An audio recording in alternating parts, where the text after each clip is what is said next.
మన్నించు ప్రియ రెండవ భాగం. ఒకటవ భాగంలో లావణ్య రామనాథం దంపతుల గారాల పుత్రిక. ఇద్దరు అన్నలు ఏమీ సహాయం చేయకపోయినా చంద్రం అనే పెంచిన అబ్బాయి సహకారంతో లావణ్యకు గొప్పింటి సంబంధం చేస్తారు. నెల రోజులకే గౌతమ్ తాగుబోతని, సంస్కారహీనుడని, అత్త ఆడపడుచు రాక్షసులని తెలుసుకుంటుంది లావణ్య. కథ కొనసాగుతుంది. లావణ్యను చూడాలనిపించి వచ్చాడు చంద్రం. చిన్నప్పటి నుండి ఇద్దరూ కలిసిమెలిసి పెరిగారు. ఒకరినొకరు చూడకుండా ఉండలేరు. లావణ్య పెళ్ళై అత్తవారింటికి వెళ్ళింది. మొదలు రామనాథం, శారదమ్మల కన్నా ఎక్కువసార్లు లావణ్యను గుర్తు చేసుకున్నాడు చంద్రం. వాళ్ళది స్నేహం కాదు, బంధుప్రీతి కాదు, కానీ వాళ్ళ ఆత్మీయత రక్త సంబంధం కన్నా గొప్పది. ఇద్దరిది మనసులు నిష్కల్మషమైనవి. చంద్రాన్ని చూడగానే ఆమె ఆనందానికి అంతులేదు. అందరి యోగక్షేమాలు అడిగి తెలుసుకుంది. ఇంకా తన ఊరి విశేషాలు అడిగింది. ఆమె అంతసేపు మాట్లాడుతున్నా ఎవ్వరూ బయటికి రాలేదు. లావణ్య, ఇక్కడ ఎలా ఉంది? అత్తవారిల్లు పుట్టిల్లు కాకపోయినా ఏ ఆడపిల్ల బాగోలేదని చెప్పుకోలేదు. సాధ్యమైనంత వరకు కష్టాల్ని దిగమింగటానికే ప్రయత్నిస్తుంది. కానీ తన కాపురము ఎలా ఉందని చెప్పుకోదు. బాగానే ఉంది, చిన్నగా అందామే. అప్పటి వరకు వంట ఇంటి గుమ్మం పక్కన బల్లిలా నక్కి లావణ్య చంద్రం మాటలు వింటున్న అంబిక అధాటునగా బయటికొచ్చింది. గుమ్మడికాయలు దొంగెవరంటే భుజాలు తడుముకున్నట్లు. ఎవరమ్మా వచ్చింది? ఆప్యాయత ఉట్టిపడేలా అంటూ బయటికొచ్చింది అంబిక. మా చంద్రమన్నయ్య అంది లావణ్య. చంద్రం మా అత్తగారు అంటూ అంబికను పరిచయం చేసింది లావణ్య. నమస్కారం. నాకెందుకు బాబు, ముసల్దాన్నైపోయాను. పాపం కొత్త కోడలైన ఇంటి పనంతా లావణ్య చూసుకుంటుంది. నన్ను అసలు దగ్గరికే రానియదు అంది అంబిక. అంతలో కామేశ్వరరావు వచ్చాడు. మామయ్య గారు, మా చంద్రమన్నయ్య అంటూ చంద్రాన్ని చూపించింది. చంద్రం మా మామయ్య గారు అంటూ చంద్రానికి పరిచయం చేసింది. నమస్తే, దీర్ఘాయుష్మాన్ భవ దీవించాడు కామేశ్వరరావు.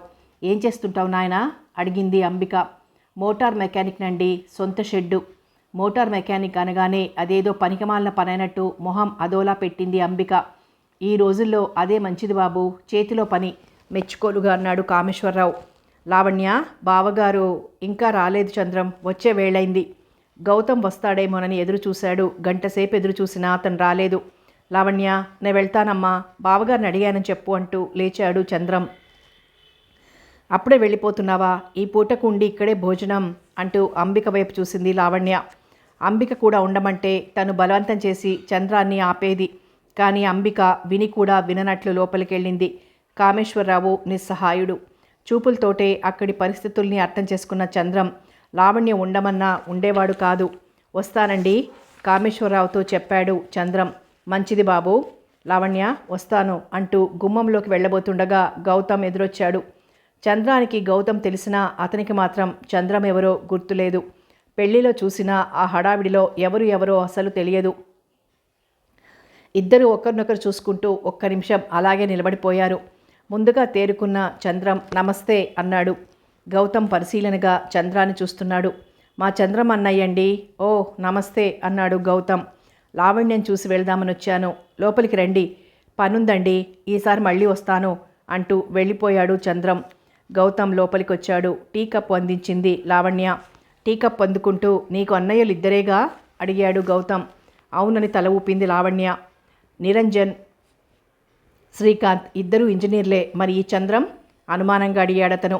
అతని ప్రశ్నకి ఒక్క నిమిషం నిర్ఘాంతపోయింది లావణ్య. ఆ ప్రశ్నలోని అర్థం ఆంతర్యం ఏమిటో అర్థం కాలేదామెకు. అంటే అయోమయంగా అడిగింది. ఆహా, మరేం లేదు, ఊరికే అడిగాను. నిరంజన్, శ్రీకాంత్ అన్నయ్యల కన్నా ఆప్తుడు. వాళ్ళిద్దరిది రక్త సంబంధమైన వాళ్ళిద్దరూ ఇవ్వలేని అనురాగం, ఆత్మీయతల్ని చంద్రం ఇచ్చాడు అని గట్టిగా చెప్పాలనుకుంది. కానీ ఆ ఇద్దరన్నల కన్నా మంచివాడు అని అక్కడ నిలబడకుండా వెళ్ళిపోయింది. టీ తాగి స్నానానికి బాత్రూమ్ వైపు వెళ్ళాడు గౌతమ్. వంటగదిలోకి వచ్చింది లావణ్య. అమ్మాయి, నీ ఇద్దరు అన్నలు ఇంజనీర్లు అన్నావు, మరి ఈ చంద్రం నీ అన్నంటావేమిటి ఆరాగా అడిగింది అంబిక.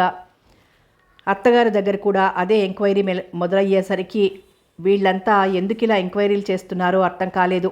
అలాగని వాళ్ళు అడిగిన దానికి సమాధానం చెప్పకపోతే నిజంగానే తనను దోషిగా చూస్తారు. అందుకే వీళ్ళు అడిగిన దానికి సమాధానం చెప్పాలనుకుంది లావణ్య. అవునత్తమ్మా, ఇద్దరన్నలు ఇంజనీర్లే. చంద్రం కూడా అన్నలాంటివాడే. చిన్నప్పటి నుండి మా ఇంట్లోనే ఉండి చదువుకున్నాడు చంద్రం. ఓహో, అన్నలాంటి వాడేనా? అయినా స్వంత అన్న కాదుగా? దీర్ఘం తీస్తూ అంది అంబిక. అన్న కాదుగా అంటూ దీర్ఘం పలకటంలోని ఆంతర్యమేమిటో ఆమెకు అర్థం కాలేదు. కానీ ఆమె మాటల్లో ఏదో విపరీతార్థముందని అర్థం చేసుకుందామే. దీనిని బట్టి వీళ్ల స్వభావాలు ఎలాంటివో కొంతవరకు ఊహించగలిగింది లావణ్య. సువర్ణ పేరు తెలియని వాళ్ళుండరు కాలేజీలో. బ్యూటీ క్వీన్ అన్న నిక్నేమ్ కూడా ఉంది సువర్ణకు. కాలేజీలోకి అడుగు పెట్టింది మొదలు ఇంటికొచ్చే వరకు ఎప్పుడూ తన చుట్టూ 10 మందిని వెంటబెట్టుకుని తిరుగుతూ ఉంటుంది. సువర్ణ చుట్టూ ఉన్న వాళ్ళంతా సువర్ణలాగే మోడ్రన్ డ్రెస్లోనే ఉంటారు. కానీ వాళ్ళెవ్వరూ సువర్ణ అంత అందంగా ఉండరు. ఒకవేళ అంత అందమున్న అమ్మాయి పరిచయమైనా తనతో తిప్పుకోరు. ఎప్పుడూ కించపరిచినట్లు మాట్లాడుతుంటుంది. అబ్బాయిలతో మాట్లాడటం సువర్ణకెంతో సరదా. గంటల తరబడి సుత్తి బాధేస్తుంది. అబ్బాయిలు కంపెనీ అడిగితే నిర్భయంగా ఒంటరిగా వాళ్ళ వెంట వెళ్ళిపోతుంది. అలా తరచూ కాలేజీకి ఎగనామం పెట్టి నూన్ షోలకి మ్యాట్నీలకి వెళ్తూ ఉంటుంది. ఎదుటి వాళ్ళ మీద ప్రాక్టికల్ జోక్స్ వేయటం సువర్ణకు ఒక సరదా. ఒకసారి వాళ్ళ కాలేజీ తెలుగు మేడం కాలుజారి బాత్రూంలో పడి తలపగిలి చచ్చిందని పుకారు లేవదీసింది. మేడం బంధువుల అడ్రస్లన్నీ ముందే సేకరించి తనే అందరికీ టెలిగ్రామ్లు ఇచ్చింది. టెలిగ్రామ్లు అందుకున్న బంధువులంతా ఏడుపులు పెడబొబ్బలతో తెల్లవారుజామునే దిగారు. అంతా ఒక్కసారే మూకుమ్మడిగా ఊడిపడిన బంధువర్గాన్ని చూసి నోరు తెల్లవేసింది తెలుగు మేడం. ఆ రోజు మేడం అకాల మృతికి సంతాపముగా కాలేజీ సెలవు ప్రకటిస్తుండగా అప్పుడే ఆటోలో కాలేజీ గేటు ముందు దిగిన మేడంని చూసి అంతా నోరెళ్లబెట్టారు. ఈ పని చేసిందెవరో చాలా రోజుల వరకు ఎవరికీ తెలియదు. ఇంగ్లీష్ లెక్చరర్ విశ్వనాథ్, 25 ఏళ్ల యువకుడు. మంచి అందగాడు. స్మార్ట్గా హుందాగా ఉంటాడు. వయసు తక్కువైనా పెద్ద మనిషి తరహాలో హుందాగా ఉంటాడు. సువర్ణ వయ్యారాలకు చలించిన మగాడు ఆ కాలేజీ మొత్తం మీద విశ్వనాథ్ ఒక్కడే. అదే కాలేజీలో రమ్య అనే అమ్మాయి ఫస్ట్ BA చదువుతుంది. రమ్య పేరుకు తగినట్లు అందంగా సుకుమారంగా ఉంటుంది. అన్నింటికీ మించి కొంతమంది అమ్మాయిల్లా అతిగా షోకులు చేసి వెర్రిమొర్రి ఫ్యాషన్లు చెయ్యదు. సింపుల్గా ఉంటుంది. మగవాళ్ళెవ్వరితోనూ మాట్లాడదు. చాలా రిజర్వ్డ్గా ఉంటుంది. క్లాసులు లేనప్పుడు లైబ్రరీలో కూర్చొని పుస్తకాలు తిరిగేస్తుంటుంది.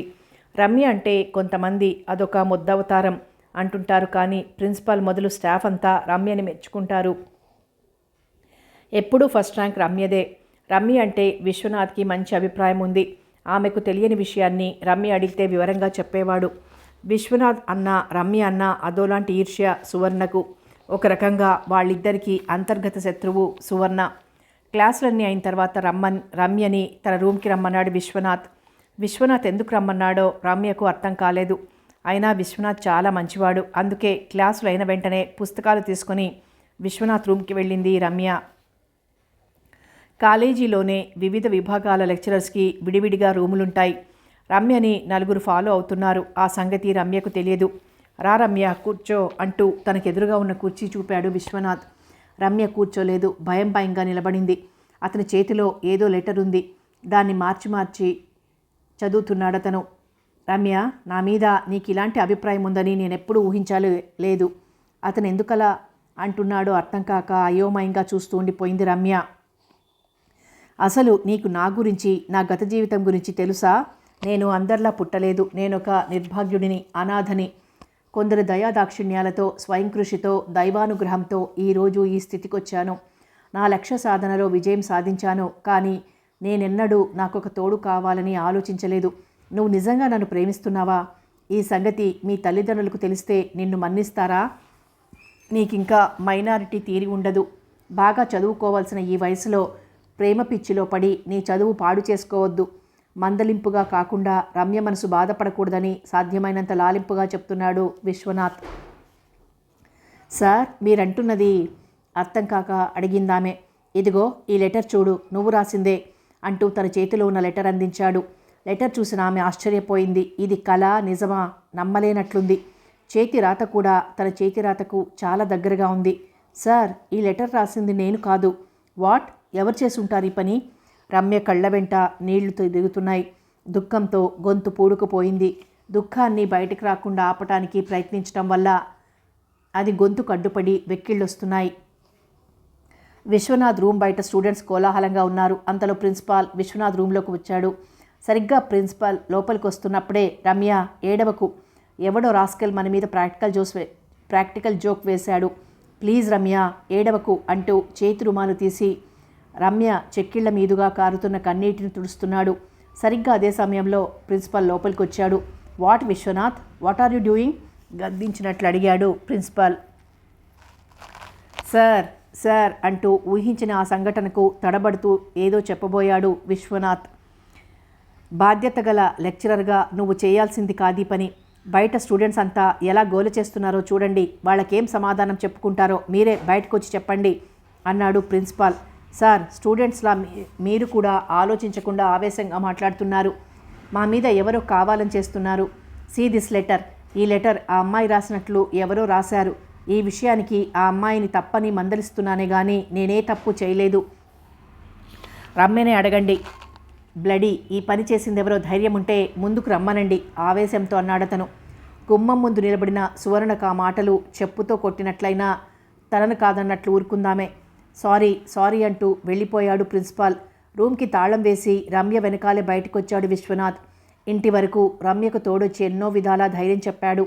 ఈ విషయానికి భయపడి కాలేజీ మానొద్దని నచ్చ చెప్పాడు. ఆమెను ఇంటి దగ్గర వదిలి తన రూమ్కి వెళ్ళాడు విశ్వనాథ్. మరుసటి రోజు కాలేజీ గేటు మొదలు అన్ని చోట్ల గోడల మీద అసభ్యకరమైన బొమ్మలు వేసి రమ్య విశ్వనాథుల ప్రేమాయణం అంటూ ఎన్నో వాక్యాలు రాశారు. నోటీస్ బోర్డు మీద రండి బాబు, మన lecturer Vishwanath first class student రమ్యల ప్రేమాయణాన్ని చక్కని బొమ్మలతో కనుల విందుగా చూడండి అంటూ పెద్ద అక్షరాలతో రాసి వివిధ రకాల బూతు బొమ్మలు వేశారు. కాలేజీ లోపలికి అడుగుపెట్టిన విశ్వనాథ్ ఆ బొమ్మలు చూసి ఆశ్చర్యపడలేదు. వీళ్ళు ఈ విధంగా చెయ్యొచ్చునని ఊహించాడు. గేట్లోకి వచ్చిన రమ్యని సూటిపోటి మాటలంటూ కొంతమంది కుర్రాళ్ళు వెంటబడుతున్నారు. అది చూసిన విశ్వనాథ్ రమ్య దగ్గరికి వచ్చి భుజం తట్టి ధైర్యంగా ఉండమని సైగ చేసి నేరుగా నోటీస్ బోర్డు దగ్గరికి రమ్యని తీసుకొచ్చాడు. డస్టర్ తీసుకొని బోర్డు మీద గీసిన బూతు బొమ్మలు చెరిపేసి పెండ్లి పిలుపు వరుడు విశ్వనాథ్ ఎంఏ ఎంఈడి, వధువు చిరంజీవి లక్ష్మీ సౌభాగ్యవతి రమ్య అని రాసి దాని క్రింద తేదీ సమయం రాశాడు. అనుమతి కోసం అన్నట్లు రమ్య వైపు చూశాడు. ఆమె కళ్ళల్లో ఆనందం చూసి సంతోషించాడు. అది చూసిన అక్కడి స్టూడెంట్సు లెక్చరర్సు శిలాబొమ్మల్లా నిలబడిపోయారు. వారం తిరిగొచ్చేలోపు పెద్దలందరి సమక్షంలో రమ్య విశ్వనాథ్ల పెళ్లి జరిగింది. తానొకటి తలిస్తే దైవం ఒకటి తలిచినట్లు వాళ్ళిద్దరికీ కీడు చేయబోయింది సువర్ణ. అది కాస్త తారుమారై వాళ్ళిద్దరూ ఒక్కటయ్యారు. వాళ్ళ నిండు నూరేళ్ల జీవితానికి పునాది వేసింది. ఆ రోజంతా సువర్ణ కాలుగాలిన పిల్లిలా తిరిగింది. ఆ తర్వాత ఒకరోజు సువర్ణను ఇంటికి ఆహ్వానించింది రమ్య. వెళ్ళకపోతే మర్యాదగా ఉండదని వెళ్ళిందామె. స్వీట్స్ పెట్టి ఒక పళ్ళెంలో పట్టుచీర జాకెట్టు ఇచ్చింది రమ్య. ఎందుకు? నీ రుణం ఈ జన్మలో తీర్చుకోలేను. ఆ రోజు నువ్వు మా మీద అసూయతో చేసుండొచ్చు, కానీ అది నాకు మేలు చేసింది. దైవం లాంటి భర్తనిచ్చింది అంది రమ్య. తీసుకో సువర్ణ, అన్నగారిగా నీకిస్తున్నాను, తీసుకో అంటూ వచ్చాడు విశ్వనాథ్. ఆ సంఘటనకి ఏడవాలో నవ్వాలో లేదా వాళ్ల మీద ఇంకా ద్వేషం పెంచుకోవాలో అర్థం కాలేదు సువర్ణకు. ఈ సంఘటన జరిగిన తర్వాత కొంతకాలం సువర్ణలో చాలా మార్పు కనబడింది. అల్లరి చిల్లర పనులు మానేసింది. ఈలోగా సెకండ్ టర్మ్ సెలవులొచ్చాయి. సెలవులైపోయి కాలేజీ తెరిచారు. మళ్ళీ మామూలే. సువర్ణ పాత సువర్ణలాగే ప్రవర్తించటం మొదలుపెట్టింది. ఆడపిల్లల్లో ఉండవలసిన సుకుమారం, సిగ్గు లాంటివి సువర్ణలో చాలా వరకు లేవు. ఆమె వేషధారణంతా కృత్రిమంగా ఉంటుంది. అన్నీ తెచ్చిపెట్టుకున్నట్లుంటాయి. ఒంట్లో బాగోక 4 రోజుల నుంచి బయటికెళ్లకుండా ఇంట్లోనే ఉంటున్నాడు గౌతమ్. సాధారణంగా అతనెప్పుడు అలా ఇంటిలో ఉండి ఎరగడు. ఉదయం 10 గంటల్లో పిల్లి వదిలితే తిరిగి రాత్రి 10-12 గంటలకు రావచ్చు, లేదా ఒక్కోసారి ఏ అర్ధరాత్రికో రావచ్చు. అలాంటిది వరుసగా బయటికి కదలకుండా ఇంట్లోనే ఉండేసరికి బోర్ అనిపించింది. ఈరోజు జ్వరం కూడా తగ్గింది. లావణ్య, త్వరగా తయారవు, నూన్ షో సినిమాకి వెళ్దాం అన్నాడు గౌతమ్. పెళ్ళైన నెల రోజుల్లో 2 రోజులకు ఒక సినిమాకు వెళ్ళేవాళ్ళు. ఈ మధ్య అసలు భార్యాభర్తలిద్దరూ కలిసి బయటికే వెళ్ళట్లేదు. మొదట్లో ఉన్న మోజు క్రమక్రమంగా తగ్గిపోతుంది అనుకుంటున్న సమయంలో మళ్ళీ ఇద్దరం కలిసి సినిమాకి వెళ్దామన్న గౌతమ్ మాట లావణ్య గుండెల్లో పన్నీరు చల్లినట్లయింది. 5 నిమిషాల్లో తయారైంది లావణ్య. ఇద్దరూ కలిసి ఆటోలో థియేటర్కి వచ్చారు. థియేటర్ ముందుకొచ్చాక ఎవరో గౌతమ్ ఫ్రెండ్స్ కలిశారు. అందుకని లావణ్యను టికెట్స్ తీసుకోమని అతని ఫ్రెండ్స్తో వెళ్ళాడు. టికెట్ల కోసం క్యూలో నిలబడింది లావణ్య. ఇంకా టికెట్స్ ఇవ్వట్లేదు. జనం వస్తూనే ఉన్నారు. థియేటర్ వైపు వస్తున్న జనాన్ని చూస్తూ నిలబడింది లావణ్య. అంతలో నలుగురు అబ్బాయిలు జీన్స్ ప్యాంట్సు, మాసిన గెడ్డాలు, మెడలో చైన్స్తో హిప్పిల్లాగున్నారు. వాళ్లతో పాటు అదే ప్యాంటు షర్ట్లో ఉందొక అమ్మాయి. ఆ అమ్మాయి నలుగురి మధ్యలో భుజాల మీద చేతులు వేసి సరదాగా కబుర్లు చెప్తూ నడుస్తోంది. ఆ అమ్మాయిని చూడగానే ఎక్కడో చూసినట్లుందే అనుకుని పరిశీలనగా చూసింది లావణ్య. ఆ అమ్మాయి మరెవరో కాదు, తన ఆడపడుచు సువర్ణ. అలా సువర్ణను చూడగానే లావణ్య మనసు బాధతో విలవిల్లాడింది. ఇప్పుడు ఈ విధంగా ఆయన సువర్ణను చూస్తే ఏమన్నా ఉందా? ఇంటికి రాగానే చీరి పారేస్తారు. ఈ సంగతి అత్తగారికి మామగారికి తెలిస్తే అని ఆలోచిస్తుండగా సువర్ణ చూపు లావణ్య మీద పడింది. ఉలికిపాటుతో ఫ్రెండ్స్ భుజాల మీద చేతులు తీసి చిన్నగా దొంగల లావణ్య దగ్గరకు వచ్చింది. వదిన, సినిమాకొచ్చావా అడిగింది సువర్ణ. అవును అన్నదామే. ఒక్కదానివే వచ్చావా ఆరాగా అడిగింది. ఎందుకంటే ఒక్కతే వస్తే తనే బ్లాక్మెయిల్ చేయాలన్న ఉద్దేశంతో. లేదు, మీ అన్నయ్య కూడా వచ్చారు. అన్నయ్య వచ్చారా? అది కాదు వదిన, మధ్యాహ్నం క్లాసులు లేకుంటేనో బోరు కొట్టి సినిమాకొచ్చాం అంది సువర్ణ. లావణ్య మౌనంగా వింటోంది. ఈ సంగతి అన్నయ్యకు చెప్పకేం, నేను వెళ్ళిపోతున్నా, ఇంకే సినిమాకు వెళ్ళను, ఇంటికి వెళ్ళిపోతున్నా అంటూ దొంగల జనంలో కలిసి పారిపోయింది సువర్ణ. పాపం పిచ్చి పిల్ల భయపడింది అనుకుంది లావణ్య. సినిమా నుండి ఇంటికి తిరిగొచ్చారు గౌతమ్, లావణ్య. అప్పటికే సువర్ణ ఇంట్లో ఉంది. ఆమె గదిలో ఒంటరిగా ఉండటం చూసి, హలో వదిన గారు, సినిమా అయిందా? అక్కడ చూసింది అక్కడే మర్చిపోవటం ఆరోగ్యానికి ఎంతో మంచిది. ఒకవేళ నువ్వు చెప్పిన దానికన్నా అందమైన అబద్ధాన్ని నమ్మకంగా కల్పించి చెప్పటం నాకు బాగా తెలుసు. నాతో పెట్టుకోవద్దు, మైండ్ ఇట్ అంటూ వెళ్ళిపోయింది సువర్ణ. అచ్చం ఆడ విలన్లు మాట్లాడినట్టు మాట్లాడింది సువర్ణ. సువర్ణ ప్రవర్తనకి ఆశ్చర్యపోయింది లావణ్య. అయినా నాకెందుకులే అనుకుని డ్రెస్ మార్చుకొని వచ్చింది. ఏం మహాతల్లి, అయినా షికార్లు మొగుడిని బాగానే కొంగు కట్టుకుని తిప్పగలదు వగలాడి. మా కాలంలో మా అత్తగారు మమ్మల్ని గడప దాటి బయటికి వెళ్ళనిచ్చేది కాదు. మా అత్తని చూసి గడగడ వడికి చచ్చేవాళ్ళం. ఇప్పటి పిల్లలకు ఆ భయం లేకున్నా కాస్తంత అత్తగారన్న మర్యాదన్నా ఉండాలా అంటూ ఏవేవో తిడుతూనే ఉంది అంబిక. అత్తగారు ఎందుకలా మండిపడుతోందో ఎంత ఆలోచించినా అంతుబట్టలేదు లావణ్యకు. ఇవేనేమో అత్తగారి ఆరళ్ళు అంటే. అయినా తానేం తప్పు చేసింది? సినిమాకెళ్లే ముందు చెప్పే వెళ్ళాం, భర్త వెనక భార్య వెళ్ళటం తప్ప. ఈవిడ స్వభావం వింతగా ఉంది అనుకుంది లావణ్య. లావణ్య, రేపు మా తమ్ముడు వస్తున్నాడు, చేతిలోని టెలిగ్రామ్ చదివి చెప్పాడు గౌతమ్. అమ్మా సువర్ణ, నాన్న, రేపు కిరణ్ వస్తున్నాడు, 2 నెలలు ఇక్కడే ఉంటాడు. సంతోషం పట్టలేక అందరినీ పేరు పేరున పిలిచి చెప్తున్నాడు Gautam. Kiran MBBS doctor. Medical చదివే రోజుల్లో ఎన్నో నీతి సూత్రాలు వల్లిస్తుండేవాడు. వైద్య సౌకర్యాలు లేని మారుమూల పల్లెలకు వెళ్ళి ఉచిత వైద్య సేవలు చేస్తానని ప్రగల్భాలు పలుకుతూ ఉండేవాడు. కానీ ఆ మాటల్ని ఆచరణలో చూపలేదు. హౌస్ సర్జన్ పూర్తి చేసి డిగ్రీ చేతికొచ్చేసరికి ఆశయాల్ని, ఆదర్శాల్ని శాశ్వతంగా భూస్థాపితం చేసేశాడు. స్వదేశంలోనే ఉండి ప్రభుత్వ సర్వీసు చేసినా, ప్రైవేటు ప్రాక్టీసు పెట్టినా ఆర్థికంగా సంపాదించలేడు. ఇక్కడ 30 సంవత్సరాలు గవర్నమెంట్ సర్వీస్ చేసినా, ప్రైవేటు ప్రాక్టీస్ పెట్టినా సంపాదించలేనంత డబ్బు కేవలం గల్ఫ్ దేశాల్లో 5 సంవత్సరాలు సర్వీస్ చేస్తే చాలు, అంతకన్నా ఎక్కువ సంపాదించవచ్చు. అందుకే గల్ఫ్ దేశాలకు అప్లై చేశాడు. అదృష్టం కొద్దీ ఆఫర్ వచ్చింది. మరుక్షణంలో అక్కడ వాలాడు. అక్కడ ఉంటూ ఇక్కడ తన బ్యాంక్ బ్యాలెన్స్ పెంచుకుంటున్నాడు. అక్కడి నుండి పంపే డబ్బులు కేవలం తన అకౌంట్కే పంపుతాడు. తల్లిదండ్రుల పేర పైసా కూడా పంపి ఎరగడు.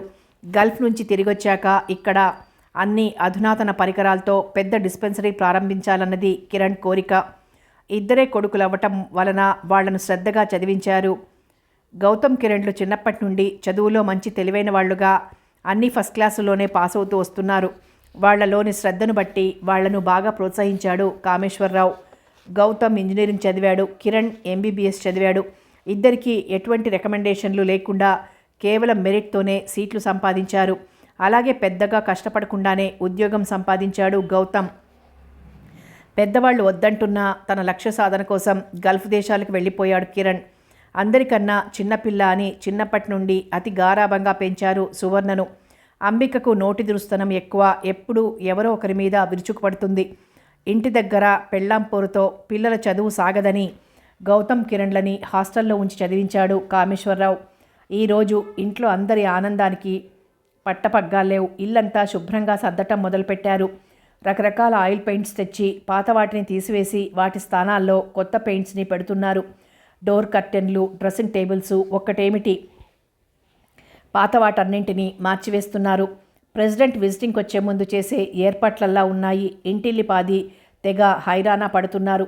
అత్తగారు కొడుకు కోసం రకరకాల పిండి వంటలు చేస్తున్నారు.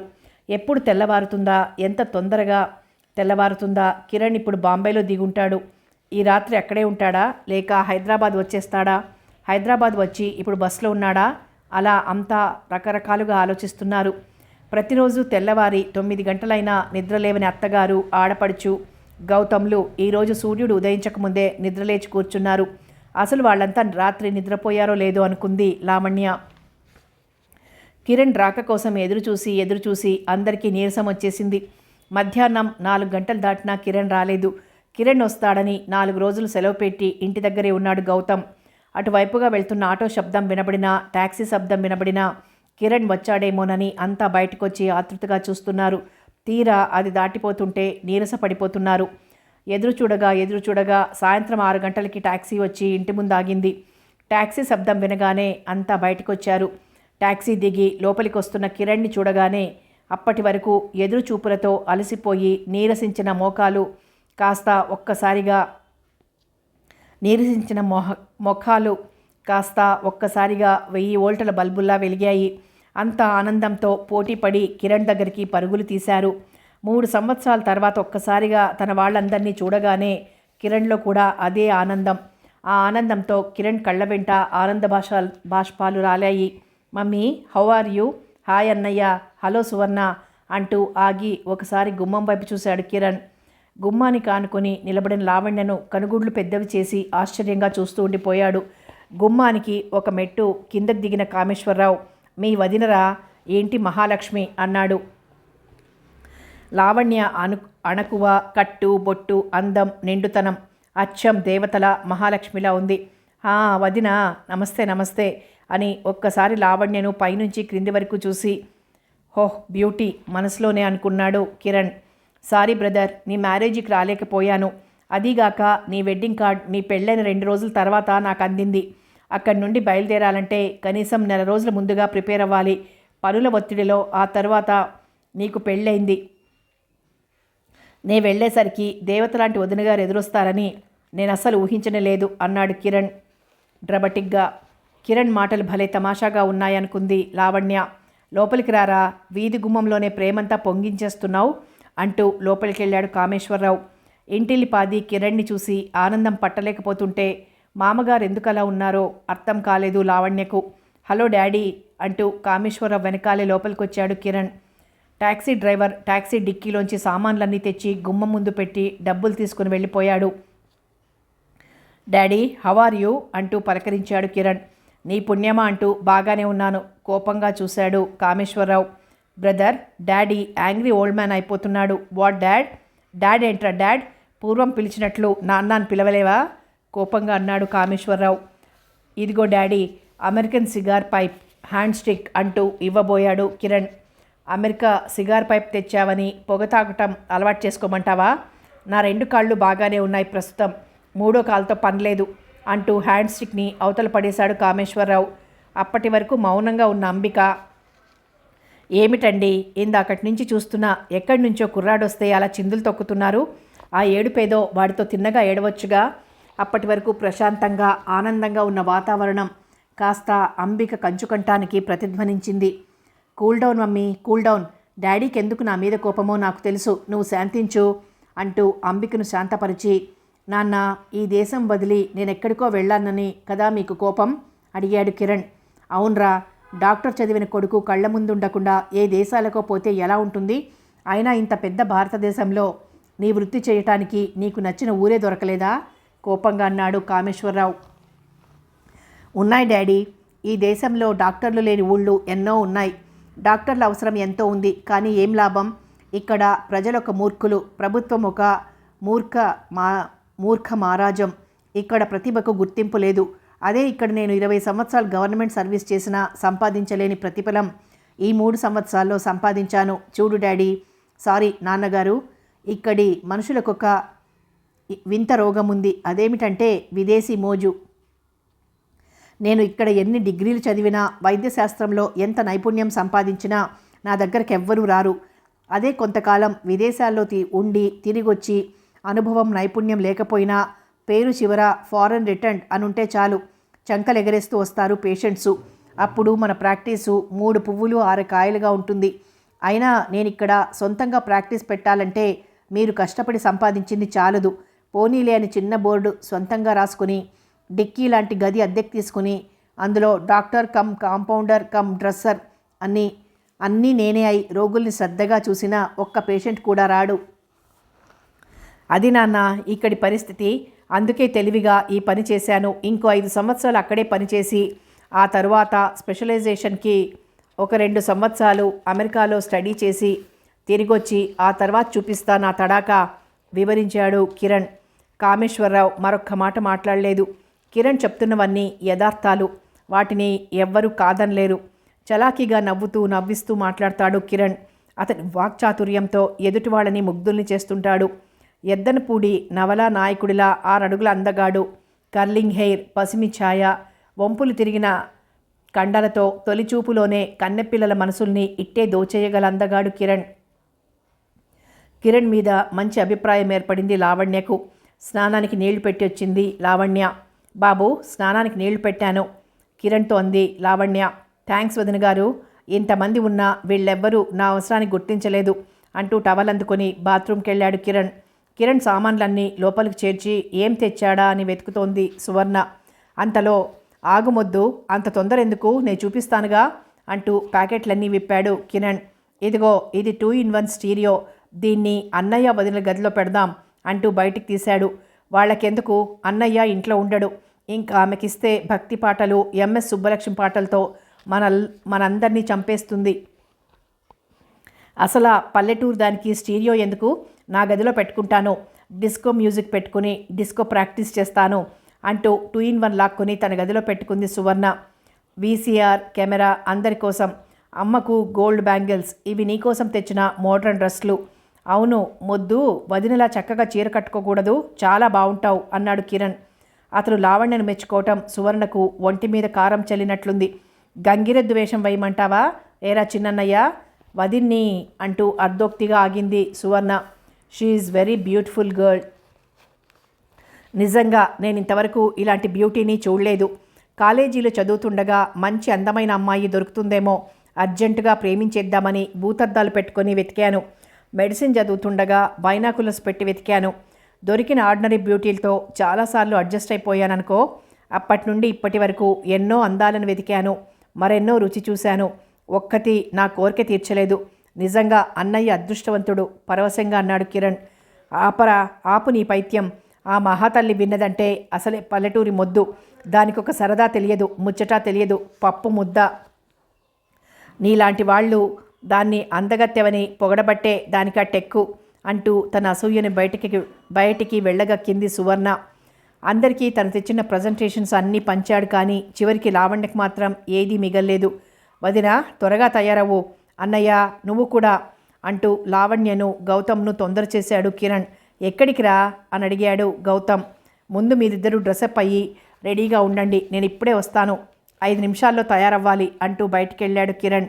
లావణ్య, వాడు అన్నాడంటే వదళ్ళు, త్వరగా తయారవు అన్నాడు గౌతమ్. అతను చెప్పాక ఇంకా తప్పదన్నట్లు తయారైంది లావణ్య.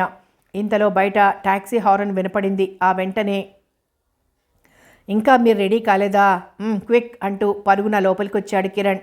మేము రెడీరా. ఇంతకీ ఎక్కడికి మనం వెళ్తుంది అడిగాడు గౌతమ్. అది మాత్రం చెప్పను, నేను ఎక్కడికి తీసుకెళ్తే అక్కడికి మీరిద్దరూ నాతో రావాల్సిందే, కమాన్. అంతలో సువర్ణ బయటకు వచ్చింది. కిరణ్ అన్నయ్య, నేను వస్తానురా అంటూ. కిరణ్ అయిష్టంగానే సువర్ణ రావటానికి ఒప్పుకున్నాడు. ఒప్పుకోకపోతే సువర్ణ మొండి పట్టుదలతో ఏం చేస్తుందో తెలుసు. నలుగురు టాక్సీలో జ్యువెలరీ మార్కెట్కి వచ్చారు. టాక్సీ ఆపి కిందికి దిగాడు కిరణ్. అన్నయ్య, వదిన దిగండి. ఏరా అన్నయ్య, నేనొద్దా అడిగింది సువర్ణ. అమ్మో, నిన్ను వద్దరే ధైర్యమే, దిగు దిగు. నలుగురు జ్యువెలరీ షాప్లోకి వచ్చారు. షోకేసుల్లోని రకరకాల డైమండ్ నెక్లెస్ని చూపుతున్నాడు కిరణ్. అవన్నీ ఎందుకు చూపెడుతున్నాడో లావణ్యకు అర్థం కాలేదు. వదిన, ఈ నెక్లెస్ బాగుంది కదూ అడిగాడు కిరణ్. యథాలాపంగా బాగుందని తల ఊపింది లావణ్య. ఒక్కసారి మెడలో పెట్టి చూడు అంటూ ఆ నెక్లెస్ అందుకుని తనే లావణ్య మెడ దగ్గరగా పెట్టి చూశాడు కిరణ్. నాకెందుకు అంటూ వెనక్కు జరిగింది లావణ్య. అది కాదు వదినా, ఊరికే వేసుకుని చూడు ఎంత బాగుంటుందో అంటూ బలవంతంగా లావణ్య మెడలో వేశాడు కిరణ్. అన్నయ్య, వదిన మెడలో చాలా బాగుంది కదూ గౌతమ్ని అడిగాడు కిరణ్. బాగుందిరా అన్నాడు గౌతమ్. వెంటనే నెక్లెస్కి డబ్బులు కట్టాడు కిరణ్. కిరణ్ వైపు కోపంగా చూసింది సువర్ణ. వదినను ఈర్ష్యగా చూసింది. నలుగురు టాక్సీలో కంచిపట్టు చీరల షోరూమ్ దగ్గరకొచ్చారు. షోరూమ్ బయట షోకేస్లో బొమ్మకు కట్టిన పట్టు చీర చూపెడుతూ, అన్నయ్య ఆ సారీ బాగుంది కదూ గౌతమ్ని అడిగాడు. అన్నాడతను. వెంటనే కారు ఆపి కిందకి దిగమన్నాడు కిరణ్. కిరణ్, నాకేమీ వద్దయ్యా, నా కోసం అంత డబ్బు ఖర్చు చేయొద్దు బ్రతిమలాడుతున్నట్లుగా అంది లావణ్య. వదిన, ఇప్పుడు నేను ఖర్చు పెట్టింది సువర్ణకి ఇచ్చిన 2-in-1 ఖరీదులో సగం లేదు. ప్లీజ్, నా తృప్తి కోసం ఈ ఒక్కటి. ఆ శారీ నీకెంతో బాగుంటుంది వదిన, ఆ డిజైన్ చూడొదినా ప్లీజ్. అది అనేక మంది రద్దీగా తిరిగే రోడ్లన్న బిడియం కూడా లేకుండా బ్రతిమాలుతున్నాడు కిరణ్. అతనంతగా బ్రతిమాలుతుంటే కాదనలేకపోయింది. అయినా భర్త అనుమతి కోసం గౌతమ్ వైపు చూసింది లావణ్య. గౌతమ్ దిగమన్నట్లు సైగ చేసి కిందికి దిగాడు. అంతా షాప్లోకి వెళ్ళారు. బలవంతంగా 2 పట్టుచీరలు తీయించాడు కిరణ్. షాపింగ్ పూర్తి చేసుకుని అంతా ఇంటికొచ్చారు. ఇంట్లోకి రావటంతోనే సువర్ణ అంబిక దగ్గరికి వెళ్ళింది. లోపల ఏం చెప్పిందో గాని అంబిక ముఖం అదోలా పెట్టుకొని బయటకొచ్చింది. అమ్మా, వదినకి ఇవి కొన్నాను, మీకోసం తెచ్చాను. కానీ పాపం వదిన కోసం ఏమీ తేలేదు, అందుకే కొని తెచ్చాను. పోనీ ఈ 2 చీరల్లో నువ్వొకటి తీసుకో అన్నాడు కిరణ్. నాకు అవసరం లేదు ముక్తసరిగా అంది అంబిక. కానీ అంబిక మనసులో వాటిని ఎలా లావణ్య నుంచి రాబట్టాలా అనే పథకం అత్యంత వేగంగా రూపుదిద్దుకుంటోంది. అయినా ఆ పథకాన్ని ఇప్పుడిప్పుడే అమలు జరపదు, దానికి చాలా సమయం కావాలి. పసిపిల్లాడి మనసు కిరణ్ది. అందరికన్నా చిన్నవాడు అవ్వటం వలనో లేక అది అతని స్వభావమో ఏది ఏమైనా కిరణ్ మంచివాడు అనుకుంది లావణ్య. వదినా వదినా అంటూ వదలకుండా లావణ్య చుట్టూ తిరుగుతుంటాడు కిరణ్. ఇంట్లో అందరికన్నా లావణ్యకే ప్రతి విషయంలోనూ ప్రాధాన్యతనిస్తుంటాడు. ఒక రకంగా కిరణ్ ప్రవర్తన లావణ్యకు ఇబ్బందిగా ఉంది. ఏదో ఒక వంకతో మాటల మధ్య లావణ్య ఒంటి మీద చేయి వేస్తుంటాడు. అయినా లావణ్య కిరణ్ని చిన్నపిల్లాడిగా భావిస్తోంది. కిరణ్ ప్రవర్తనని గట్టిగా మందలించలేకపోతోంది. కిరణ్ వచ్చి అప్పుడే 15 రోజులు దాటింది. ఒకరోజు ఏమో మాటల మధ్య పెళ్లి సంబంధాల మాట వచ్చింది. నేను పెళ్లి చేసుకోవాలంటే కొన్ని షరతులున్నాయి, అవన్నీ నాకు నచ్చితేనే గాని నేను పెళ్లి చేసుకోను అన్నాడతను. అప్పుడక్కడ గౌతమ్, లావణ్య, సువర్ణ ముగ్గురే ఉన్నారు. ఏమిటా షరతులు అన్నట్లు ముగ్గురు తలెత్తి ప్రశ్నార్థకంగా చూశారు. చదువు, సాంప్రదాయం, అందం, అణకువ కలిగి ఉన్న అమ్మాయి కావాలి. అంటే లావణ్య వదిన లాంటి అమ్మాయి అన్నమాటే కాదు, అచ్చం వదిలే కావాలి ఆవేశంగా అన్నాడతను. నిర్ఘాంతపోయినట్లు చూస్తూ ఉండిపోయింది లావణ్య. చివరిగా అతనన్నమాట ఆమె గుండెల్లో అలజడి రేపింది. ఆమె మోములోకి చూసిన కిరణ్ తానేదో పొరపాటు చేసినట్లు గుర్తించి, సారీ వదినా, అచ్చం నీలాంటి అందం, గుణం, సాంప్రదాయబద్ధంగా మన కట్టుబాట్లని గౌరవించి ముమ్మూర్తులా మీలాంటి అమ్మాయినే పెళ్లి చేసుకుంటాను. అది మీరు సెలెక్ట్ చేసి అన్ని టెస్టులు చేసి ఓకే చేసిన తర్వాత అన్నాడతను. ఏరా, మీ వదినంత అందగత్తా అన్నాడు గౌతమ్. అతనే ఉద్దేశంతో అడిగాడో ఎవరికీ అర్థం కాలేదు. ఈ లోకంలో నీకెవ్వరూ దొరకలేదురా అంటూ మూతి 3 వంకర్లు తిప్పి అక్కడి నుంచి లేచి వెళ్ళిపోయింది సువర్ణ. అక్కడ ఉండబుద్ధిగాక లావణ్య కూడా లేచి వంటగదిలోకి వెళ్ళింది. అరే, మీ వదినొట్టి మొద్దురా, కాస్తంత మోడర్న్గా ఉండాలంటే ఉండదు, గంగిరెద్దు అవతారం అదీను చిరాగ్గా అన్నాడు Gautam. Sorry brother, she is very very beautiful. నా మెడిసిన్ స్టడీస్లో కానీ హౌస్ సర్జన్లో కానీ అప్పుడు కానీ ఇప్పుడు కానీ ఇంత అందం, అణకువ ఉన్న లేడీ లాంటి లేడీ నాకంట పడలేదు. నేనెప్పటికీ ఆడవాళ్ళ అందాల్ని అంచనా వేసి కాదు ఆస్వాదించటంలో డబుల్ సెంచరీ పూర్తి చేశాను. కానీ నన్నింతగా ఎవ్వరూ ఆకర్షించలేదు. ఏమోరా, నాకేం అనిపించటం లేదు. కట్నం కోసం అమ్మ చేసుకోమంది, చేసుకున్నాను అన్నాడు గౌతమ్. సారీ బ్రదర్, మైనం ముద్దని ఒక ఆర్టిస్ట్ చేతికిచ్చామనుకో, దాన్ని అతను ఒక అందమైన బొమ్మగా మలుస్తాడు. అదే సామాన్యుడి చేతికిచ్చామనుకో, దాని వలన నాకేం ప్రయోజనమని పారేస్తాడు. కొద్దిగా ఆలోచించేవాడి చేతికిచ్చామనుకో, వాడు దానికి నూలు వత్తిపెట్టి చీకట్లో వెలిగించుకోవడానికి ఉపయోగిస్తుందని భద్రంగా దాచుకుంటాడు. అలాగే ఆడదాన్ని తనకు అనుకూలంగా మలుచుకోవటం మగాడి చేతల్లో ఉంది. ముందుగా ఆడవాళ్ళని ప్రతి పనికి మెచ్చుకుంటూ ఉండాలి. వాళ్ళు చేసిన ప్రతి పనికి మనం అవార్డులు ఇచ్చేస్తూ ఉండాలి. వాళ్ళు అడిగిన దానికల్లా రాజకీయ నాయకుల్లాగా వాగ్దానాలు చేస్తూనే ఉండాలి. అవి తీరుస్తామా లేదా అన్నది వేరే విషయం. మనం చేసే వెధవ పనులు వాళ్ళ ముందు బయటపడకుండా ఉండాలి. వాళ్ళు చెప్పినట్లే మనం నడుచుకుంటున్నామన్నట్లు వాళ్లకు భ్రమ కలిగించాలి. ఇవిరా అన్నయ్య నేను అనుభవపూర్వకంగా ఆడవాళ్లను వశపరచుకోవటానికి తెలుసుకున్న చిట్కాలు అన్నాడు కిరణ్. దగ్గర బంధువుల ఇంట్లో పెళ్లికని అంతా వెళ్ళారు. లావణ్య మాత్రం ఇంటి దగ్గరే ఉంది. కోడల్ని వెంట తీసుకెళ్లటం అంబికకి ఇష్టం లేదు. భార్యను వెంట తీసుకెళ్లటం గౌతమ్కి అస్సలు ఇష్టం ఉండదు. ఎందుకంటే తను కోరుకున్నట్టు మోడ్రన్గా ఉండదని, అందరితో సోషల్గా మూవ్ అవ్వలేదని, లావణ్యను ఎక్కడికైనా పార్టీలకి ఫంక్షన్లకి తీసుకెళ్లటం ఇష్టం ఉండదు. భర్త ప్రవర్తనకి మొదట్లో బాధపడినా క్రమేణా అలవాటు పడింది లావణ్య. ఎక్కడికన్నా వెళ్ళాలన్నా నలుగురిలో తిరగాలన్నా సహజంగానే ఆమెకు అంతగా ఇంట్రెస్ట్ ఉండదు. ఎందుకో సోషల్గా మూవ్ అవ్వలేదు. అందుకు కారణం ఆమె పెరిగిన వాతావరణమే. అల్లరి చిల్లరిగా ప్రవర్తించకుండా రిజర్వుడ్గా హుందాగా ప్రవర్తించటం లావణ్యకు స్వతహాగా పుట్టుకతో వచ్చిన గుణం. ఎవ్వరినీ ఎప్పుడూ ఎదిరించి ఎరగదు. ఓర్పు సహనం ఆమె నరనరాల్లో జీర్ణించుకుపోయాయి. అందరిలా లగ్జరీగా ఉండాలని, అవి కావాలి ఇవి కావాలని ఉండదు. కనీసం తనకు తానుగా ఫేస్ పౌడర్ కావాలని కూడా అడిగి ఎరగదు లావణ్య. ఒంటరిగా కూర్చుంటే ఏమీ తోచక దగ్గరలో ఉన్న రెంటెడ్ లైబ్రరీ నుండి నవలొకటి అద్దెకు తెచ్చుకొని చదువుతోందామే. అంతలో బయట ఎవరో కాలింగ్ బెల్ నొక్కారు. నవల్లో లీనమవటం వల్ల మొదట్లో గమనించలేదు. మళ్ళీ రెండోసారి ఆగకుండా బెల్ మోగటం మొదలైంది. నవల పక్కన పెట్టి వీధి తలుపు తెరిచిందామే.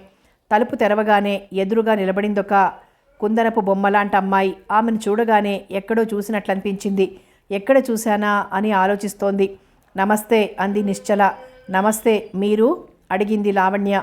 నా పేరు నిశ్చల. కిరణ్ ఉన్నారా? లేడమ్మా, రా లోపలికి రా అంటూ లోపలికి ఆహ్వానించిందామె. లోపలికొచ్చి సోఫాలో కూర్చుంది నిశ్చల. కిరణ్తో పనేమిటో నేను తెలుసుకోవచ్చా? అడిగిందామె. మీరు కిరణ్కి ఏమవుతారు? అడిగింది నిశ్చల. వదినను. నేను కిరణ్ చే మోసగించబడిన వంచితను బాధగా అంది నిశ్చల. నమ్మలేనట్లు ఒక్క నిమిషం నిశ్చల కళ్ళలోకి చూసింది లావణ్య. నిశ్చల మోములోని దీనత్వమే చెప్తోంది ఆమె తీవ్రంగా మోసగించబడిందని. ఆమె చూపుల్లోని భావాన్ని అర్థం చేసుకున్నట్లు, అవునక్కయ్య, కిరణ్ మెడికల్ స్టూడెంట్గా ఉన్నప్పుడు గుంటూరులో మా ఇంట్లోనే ఒక చిన్న పోర్షన్లో అద్దెకుండేవాడు. అప్పుడు నేను డిగ్రీ చదువుతున్నాను. Kiran MBBS third year. Kiran ఎప్పుడూ సరదాగా ఉండేవాడు. మాటలు చెప్పి మా ఇంట్లో అందరినీ నవ్విస్తుండేవాడు. మాకందరికీ కిరణ్ ఆప్తుడయ్యాడు. నేను BSc స్టూడెంట్ని.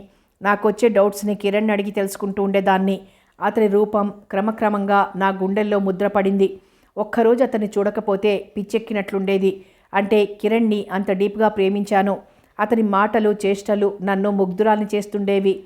మా ఇంట్లో సొంత మనిషిలా కలిసిపోవటం వలన అతని మీద కానీ నా మీద కానీ ఎవరికీ అనుమానం రాలేదు. ఎన్నోసార్లు ఇద్దరం కాలేజీ మానేసి సినిమాలకు షికార్లకు వెళ్ళాం. ఒకరోజు అమరావతికి ప్రోగ్రాం వేశాడు. సరేనని నేను బయలుదేరాను. అమరావతి చూసుకొని తిరిగొస్తూ దారిలో ఒక హోటల్ ముందు బైక్ ఆపి ఇద్దరం లోపలికి వెళ్ళాం. ఆ హోటల్లో అంతకు ముందే రూమ్ బుక్ చేసి ఉంది. వెళ్ళగానే రిసెప్షన్లో కీస్ తీసుకొని నేరుగా గదిలోకి తీసుకెళ్ళాడు. నేను కూడా ఏమీ అడగకుండా అతని వెనకాలే ఫాలో అయ్యాను. కథ కొనసాగుతుంది.